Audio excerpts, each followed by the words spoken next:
E aí? Vamos falar de uma coisa curiosa, né? As coisas mais importantes da vida, tipo sabedoria, justiça, até a fé, a gente não consegue ver. Já parou pra pensar nisso? Hoje a gente vai explorar uma ideia que é fascinante. E se essa invisibilidade toda não for um problema, mas na verdade a chave para algo muito, mas muito mais profundo? Olha, vamos começar com um exercício de imaginação. Pensa comigo. E se a sabedoria, a justiça, a verdade, se tudo isso fosse visível? Tipo, tão visível quanto a cor de uma parede ou um objeto na sua frente. O que mudaria de verdade no mundo? À primeira vista parece o paraíso, né? Um mundo onde a verdade é, pá, óbvia, clara, como o céu azul. Fim das discussões, fim das dúvidas. Só que, e se essa clareza toda tivesse um preço? Um preço alto? E se essa suposta perfeição, na verdade, nos impedisse de evoluir, de crescer como seres humanos? Para entender esse problema, a gente precisa voltar um pouquinho no tempo, lá para a Grécia Antiga. Porque, para pensadores como Platão, um mundo onde a verdade é só vista, sabe, e não buscada, é um mundo onde a jornada mais fundamental da nossa existência simplesmente some, deixa de existir.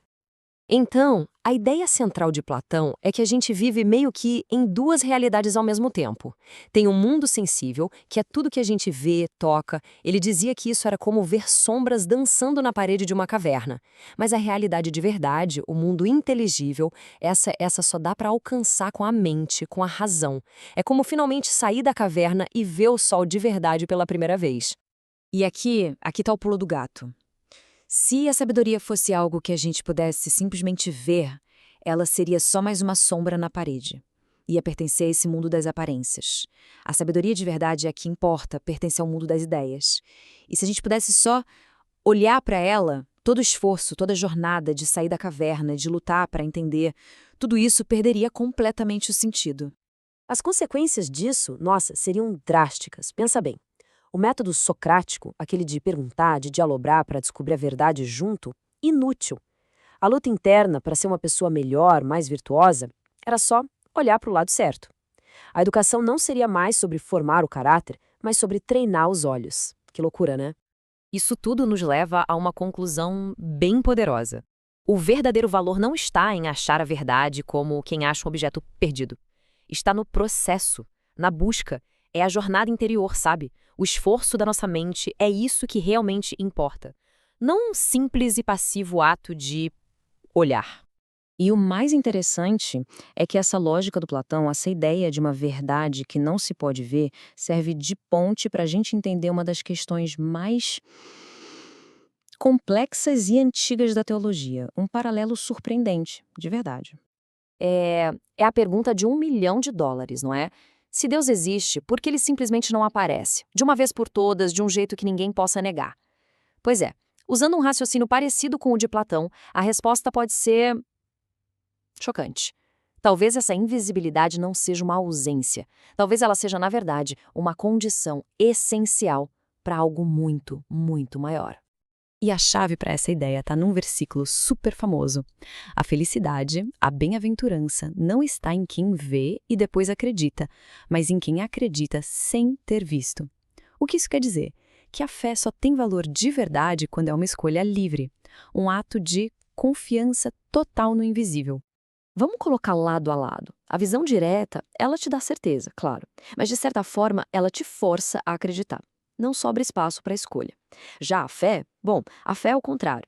Ela exige liberdade. O mérito dela está justamente aí, em ser uma escolha, uma decisão de confiar naquilo que os olhos não podem provar. E por que isso? Segundo a teologia, tem razões bem concretas. Primeiro, a fragilidade humana. A gente não aguentaria uma revelação direta, seria esmagador. Segundo, a incredulidade. A história está cheia de exemplos de gente que viu milagres e mesmo assim escolheu não acreditar. E o ponto principal, uma prova que não deixa dúvidas, tiraria a nossa liberdade. E sem liberdade, não existe relação autêntica. Ok, então se não tem essa manifestação direta, essa prova cabal, quer dizer que não tem revelação nenhuma? Não, de jeito nenhum. O argumento é outro. É que a revelação acontece sim, mas de maneiras que respeitam a nossa liberdade e a nossa capacidade de entender as coisas. O ponto central, então, não é a ausência, é o método. A revelação é oferecida de um jeito acessível, um jeito mediado. E o ponto máximo disso, para a fé cristã, é a figura de Jesus, que é justamente a ponte que une o divino e o humano, o que se vê e o que não se vê. E como essa revelação acontece no dia a dia? Através de caminhos bem concretos. Na beleza e na ordem da natureza, sabe? Olhar para o céu estrelado. Nas palavras que lemos nas Escrituras. Em rituais, com sinais visíveis, como o pão e a água, que apontam para algo muito maior, uma graça invisível. E talvez o mais profundo de todos, no rosto do outro, especialmente daquela pessoa que mais precisa de ajuda. Então, onde a gente chega com tudo isso? A gente passou por um caminho da filosofia, depois por um da teologia, e o mais incrível é que os dois, mesmo sendo tão diferentes, parecem apontar para a mesma direção, para o imenso valor daquilo que é invisível. E a grande ideia, o resumo de tudo, é este. A invisibilidade das coisas que mais importam não é um defeito. Não é, de jeito nenhum, uma prova de que elas não existem. Muito pelo contrário. Essa invisibilidade é o que dá sentido a tudo.